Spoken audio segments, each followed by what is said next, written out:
power within their so-called borders, and so therefore the bad guys might get the nuke someday or something like that. And I was just thinking, it seems maybe it's too simple, but it seems to me that the American war in Afghanistan and now in the northwestern, well, not just now, and in the northwestern territories of Pakistan is the thing that is destabilizing Pakistan the most, and that this would be reason number one to end the war rather than to expand it.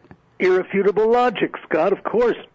Well, damn it. I mean, this is the last excuse the guy's got left. Well, we're like the boy with the finger in the dike now. We can't. Oh, if we leave, Pakistan's going to collapse. We've got to stay there. You know, the commander of British forces I read just yesterday said that warned his men that they may be in the British Army may have to be in Afghanistan for the next 40 years, not 4 but 40 years.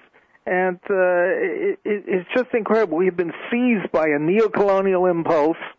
I love it. I say let the British have their empire back. Here, right. You can have it. That's right. Kipling warned them against it, but no, they're there. We're doing the same thing. We have a whole institutional bias now in Washington, military men, politicians, etc., that we've got to stay in this our part of the world. We've got to stay there. We've got to kick ass and show these people how things are done.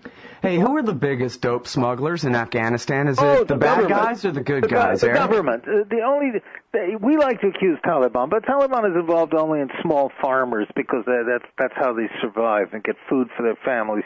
The big drug dealers there are the Northern Alliance, which is the power behind Karzai. These Tajik warlords who are in cahoots with the Russians, and they and the other local warlords run the drug trade, and there's no way you could smuggle truckloads of morphine base out of Pakistan without cooperation of the police and the senior government officials. And they have to go across the border, and then they go into Pakistan, and senior Pakistani officials are also deeply implicated in the drug trade. It's like Mexico. It's spreading very fast.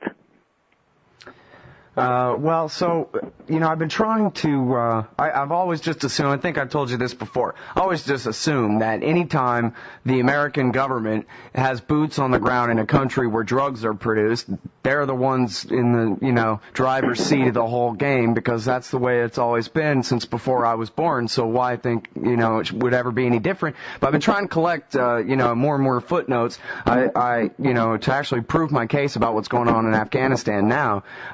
I have seen that Karzai's brother supposedly is like the ringleader, and then he sends it all, like Sibel Edmonds says, through the Turkic countries to Europe.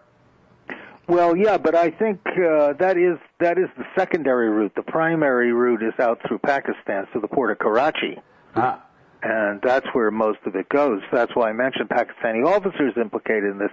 But there's no doubt that the Afghan government, our Afghan government, is up to its turbans in the drug trade and sustained by all this drug money. And we're closing our eyes to it in spite of the little theater we put on about eliminating drugs. We don't do it because this is sustaining our war. It's shameful, but as you rightfully noted, we got involved in the drug trade in Vietnam and in Laos and in Central America, and I'm sure that a couple of years from now, books will be coming out about how we were involved in the Afghan drug trade as well. All right, everybody, it's Eric Margolis from Sun National Media. Let me ask you about Kurdistan, Eric. Boy, it seems like times are tough there. If I can try to, set up the question a little bit for the audience, get everybody up to date. Basically, Kurdistan is this little area in the north of Iraq that was protected by America throughout the Clinton administration by the no-fly zones and was basically autonomous, protected from Hussein's rule during that time. And there's this city called Kirkuk, and all around Kirkuk is a bunch of oil. But Kirkuk isn't really in Kurdistan, or at least not where Kurdistan has been for a while. And since the war, the Kurds have been, in 2003, the Kurds have been trying to go ahead and take Kirkuk for their own. They call it our Jerusalem and all this. And meanwhile, there's a bunch of Arabs who had been cleansed by the Kurds back in the day, and then a bunch of Arabs had been relocated to Kirkuk by Saddam Hussein, and now the Kurds are kicking them back out again, and there's supposed to be this election, that they keep putting off or whatever about, just how autonomous they're going to be, and at least some people seem to think they're like at the point right now where the American troops are standing in between these two sides, and maybe they'll have to decide real soon whether to stay in the middle or get out of the way and let the Peshmerga and the Maliki army fight. The senior American commanders in Afghanistan are just saying now, in Iraq, that, the U.S. Army, even though it says it's going to withdraw, may have to stay on in the Kurdish areas to keep order. Well, I'll tell you, as I see it, I see the United States is in the process of midwifing the birth of two new states.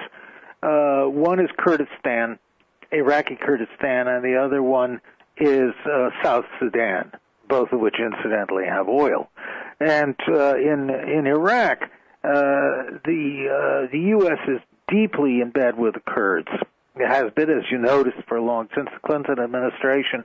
But now this is the American plan B. If Iraq collapses or splinters, we in fact have divided Iraq already into three parts, Sunni, Shia, and Kurdish, that they'll go out of the wreckage, they'll go with the new state of Kurdistan, which is also increasingly aligned with the Israelis, who apparently have a lot of intelligence agents there. There's been a lot of talk of an Israeli air base in Kurdistan. Hillary Clinton, when she was running for president a year ago, said, we might keep, air bases in Kurdistan for the long haul. Well, exactly. So there is that Kurdistan movement. I have great sympathy for the Kurds. I always have. I've written about them in my books. They're the world's second biggest tribal people after the Pashtuns in Pakistan and Afghanistan. But of course, the Kurds are split up. There are lots of Kurds in Turkey, about 22% of the population, and in Iran. And this idea of a united Kurdistan is a huge problem, could destabilize the entire Middle East. But there's no doubt that the U.S. has got some plan to take Kurdistan out of the wreckage of Iraq and set it up as an independent American oil protectorate. Is what's going to happen about Kirkuk, though? I mean, if they have this vote in Kirkuk and the Kurds decide that they want it and Kirkuk belongs to Kurdistan, then that's going to mean war between them and the Shiite government that America's installed, right? Yes, it could. Very dicey situation. I think, frankly, the Americans... Look, the Shiite government, Prime Minister Maliki was installed by the U.S. In another rigged election, has just called for a national referendum on asking U.S. troops to leave. This is going to be very interesting. Suddenly the puppet is showing signs of independence, and Washington is not happy about it. I'd like to see a real honest referendum in Iraq and Afghanistan. We should challenge the White House to this. If you're such a great champion of democracy and freedom and everything else, let the Iraqis and Afghans vote on whether they want you. Well, polls that have been taken there show that 60 to 70% of people in both countries want the U.S. out. Right. Well, and in Iraq, they always have. It's basically the Kurdish population, which has been relying on us all this time. That's right. Very pro-American. And, of course, I should not let it go without saying, and I guess you could correct me if I'm wrong or fill in some detail, but at the same time that Clinton was backing the Kurds in Iraq, he was also backing the Turkish war against the Kurds all through the 1990s in that country. That's right. We often have this kind of duplicitous policy. And final note on the Kurds, that region around Kirkuk and Kurdistan used to be part of the Ottoman Empire. And the Turks are saying, well, they don't have any oil. They need oil. They want oil. And if Turkey had oil, it would become a significant power. And they're saying, well, we're not going to let the Iranians ever get hold of that oil. If Iraq collapses, we're going to move in there. And all we have to do is drive our army down the road about 100 kilometers, and we're there.